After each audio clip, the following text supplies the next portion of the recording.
Political science के इस channel में आपका वेलकम है। हम लोग पढ़ रहे थे मौलिक अधिकार और 4 मौलिक अधिकारों के बारे में हम लोग जानकारी ले चुके हैं। आज हम पढ़ने जा रहे हैं 5वां मौलिक अधिकार, जो है संस्कृति व शिक्षा संबंधी अधिकार, अनुच्छेद 29 और 30। अनुच्छेद 29 हमें बताता है कि प्रत्येक वर्ग को, चाहे वो अल्पसंख्यक ही क्यों ना हो, प्रत्येक वर्ग को अपनी भाषा, वेशभूषा, लिपि और संस्कृति को बनाए रखने का अधिकार होता है। वो किसी भी जाति का हो, किसी भी संस्कृति को अपनाता हो, किसी भी भाषा को वो बोलता है। जैसे हम लोग भाषा से पहचान जाते हैं कि ये किस जाति का है, तो जैसे सिंधी भाषा है, पंजाबी भाषा है, राजस्थानी भाषा है, तो भाषा से हम लोग पहचान सकते हैं। और वेशभूषा से भी, जैसे ये राजपूत है, ये मोमडन है, ये लुहार है, ये सुनार है, ऐसे हम कई सारी चीज़ें वेशभूषा से भी जानते हैं। तो यही चीज़ हमको पूर्ण रूप से अधिकार देता है कि हम अपनी वेशभूषा, जाति, लिपि, संस्कृति को बनाए रखें। अनुच्छेद 30 हमें बताता है कि यदि हम अपने धर्म और भाषा के आधार पर यदि कोई भी निजी शिक्षण संस्थान बनाना चाहते हैं या खोलना चाहते हैं, तो राज्य हमें उसकी पूरी इजाज़त देता है।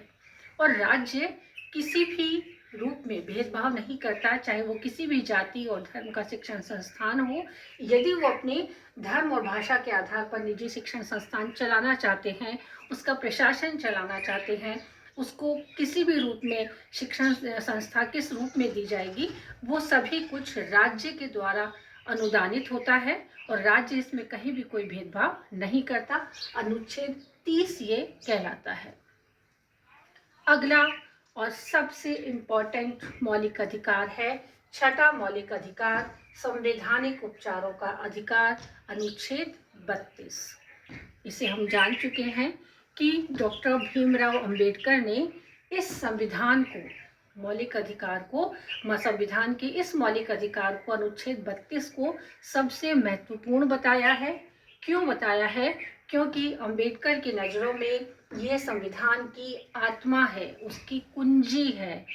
उस रूप में ये काम करता है कि यदि ये अधिकार हमारे पास न हो तो ऊपर के जो 5 अधिकार दिए गए हैं सरकार ने नागरिकों को, जो वो सब अमान्य हो जाते हैं। इसलिए डॉक्टर भीमराव अंबेडकर ने इसे संविधान की आत्मा कहा है। ऐसा क्यों है?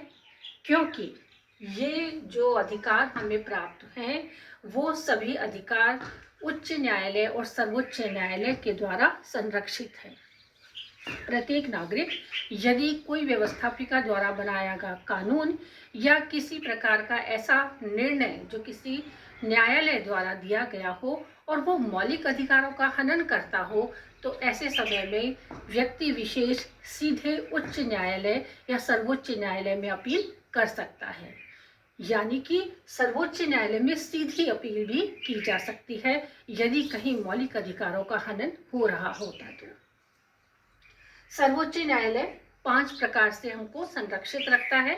वो कौन कौन से अधिकार हैं? जैसे बंदी प्रत्यक्षीकरण के द्वारा, परमादेश के द्वारा, प्रतिषेध के द्वारा, उत्प्रेषण के द्वारा और अधिकार प्रच्छा के द्वारा हम संरक्षित हैं। हम इन सबको, ये क्या क्या हैं और किस रूप में हमको बताते हैं, यह हम अगले वीडियो में देखेंगे कि क्या है बंदी प्रत्यक्षीकरण, क्या है परमादेश, प्रतिषेध, उत्प्रेषण और अधिकार प्रच्छा।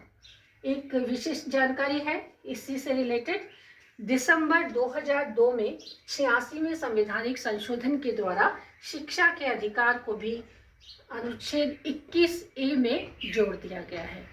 हमारे देश में संवैधानिक संशोधन होते रहते हैं और उन संवैधानिक संशोधन के माध्यम से हमारे वर्तमान को और भी बेहतर बनाने का प्रयास किया जाता है।